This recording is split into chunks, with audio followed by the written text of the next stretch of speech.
Nyari game bagus sekarang itu aneh, bukan karena kurang pilihan, tapi karena yang sering muncul di mana-mana ya itu lagi itu lagi. Padahal di luar sana banyak game yang gak rame dibahas, gak viral, tapi begitu dimainin langsung kerasa kalau game ini niat. Game-game kayak gini tuh biasanya tenggelam pelan-pelan, bukan karena jelek, tapi karena kalah sorotan. Dan justru di situ menariknya. Karena pengalaman mainnya sering lebih jujur, lebih berasa, dan lebih ninggalin kesan. Di video ini, gua mau ngobrol santai soal 10 game yang jarang dibahas, tapi aslinya bagus. Game dari berbagai genre dan platform, yang mungkin kelewatan, tapi layak banget buat dicoba. Oke, langsung aja kita mulai.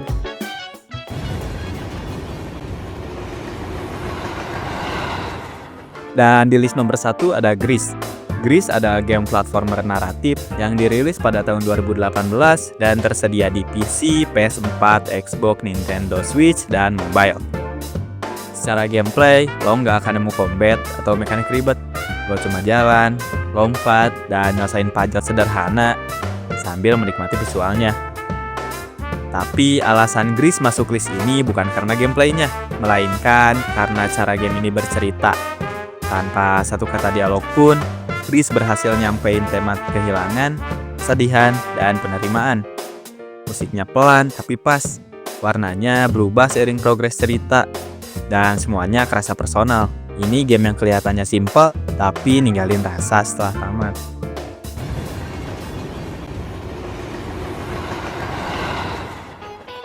Dan yang kedua ada Crosscode. Crosscode adalah game action RPG dengan tampilan pixel art. Dirilis pada tahun 2018 untuk PC, PS4, Xbox, dan Nintendo Switch. Di permukaan, game ini kelihatan kayak RPG indie biasa. Tapi begitu lo mainin, kompleksitasnya langsung kerasa. Combatnya cepat dan responsif. Puzzle dungeon niat dan sering bikin mikir. Dan dunianya luas dengan banyak aktivitas. Ceritanya juga pelan-pelan berkembang dari yang awalnya ringan jadi cukup emosional.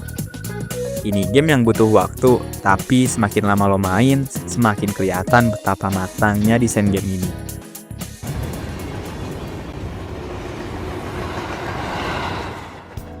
Di list nomor 3 ada Pathologic 2. Game ini bergenre survival naratif, dirilis pada tahun 2019 dan tersedia di PC, PS4, dan Xbox One. Di sini lo berperan sebagai dokter di kota kecil yang kena wabah mematikan, dengan waktu yang terus jalan dan sumber daya yang selalu berkurang. Pathologic 2 masuk list karena keberaniannya bikin pemain gak nyaman. Hampir semua keputusan terasa berat dan seringkali gak ada pilihan yang benar-benar aman. Game ini bukan buat fun santai, tapi buat pengalaman. Dan justru itu, Pathologic 2 jadi salah satu game yang paling membekas secara emosional.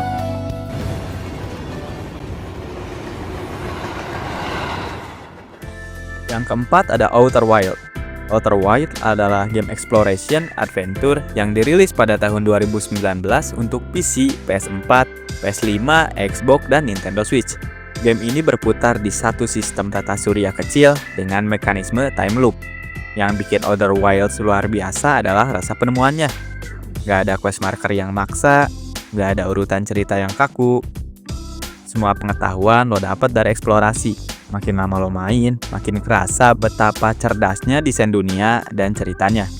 Ini game yang ngajarin rasa penasaran.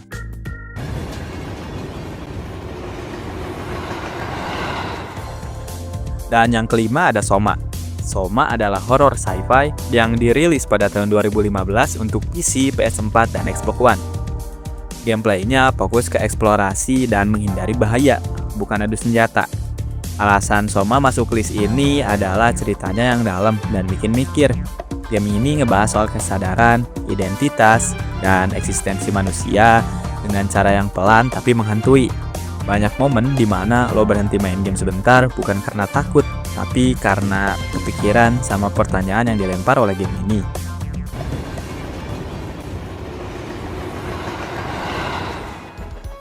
Dan yang keenam ada Disco Elysium. Disco Elysium adalah RPG naratif yang dirilis pada tahun 2019 dan tersedia di PC, PS4, PS5, dan Xbox. Di sini hampir semua konflik diselesaikan lewat dialog dan pilihan, bukan combat. Yang bikin game ini spesial tuh adalah tulisannya. Dialognya panjang tapi hidup. Skill bukan cuma angka di sini, tapi suara di kepala karakter lo. Setiap pilihan membentuk kepribadian tokoh utama. Ini game ngajak lo mikir, refleksi, dan kadang ketawa getir.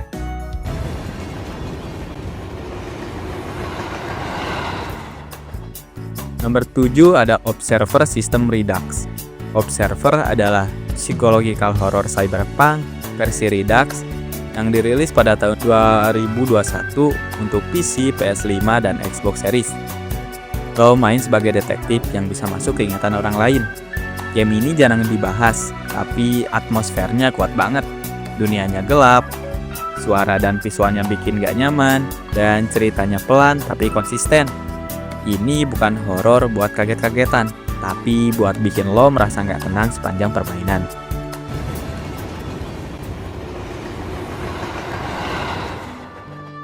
Nomor 8 ada The Forgotten City. Game ini bergenre misteri naratif yang dirilis pada tahun 2021 dan tersedia di PC, PS4, PS5, Xbox, dan Nintendo Switch. Ceritanya berpusat di kota Romawi kuno dengan sistem time loop. Yang bikin game ini menarik adalah fokusnya ke dialog dan logika. Lo nggak asal nebak, tapi harus nyusun informasi dari percakapan dan observasi. Tiap loop bikin lo makin ngerti dunia dan karakternya. Rasanya puas banget pas akhirnya nemu solusi.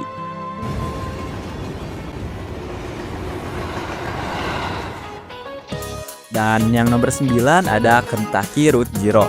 Kentucky Route Zero adalah naratif adventure yang dirilis secara episodik dari 2013 sampai 2020. Tersedia di PC, PS4, Xbox, dan Nintendo Switch. Gameplaynya minim aksi, lebih ke eksplorasi dan dialog. Game ini masuk list karena cara ceritanya yang unik.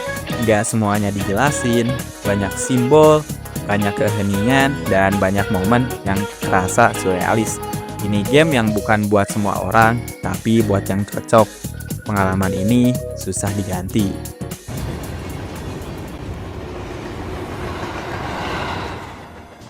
Dan yang nomor 10 ada Return of the Obra Dinn.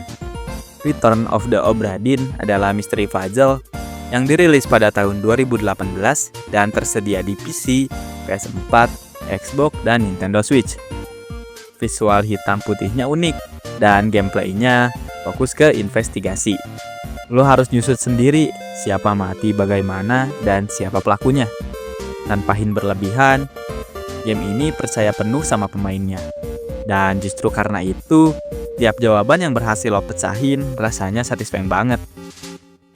Semua game di list ini mungkin gak sering muncul di rekomendasi, tapi kualitasnya gak main-main. Kadang game terbaik itu bukan game yang paling rame, tapi yang ketemu pemain yang pas. Kalau lo punya game favorit yang jarang dibahas, tapi menurut lo bagus, tulis aja di kolom komentar.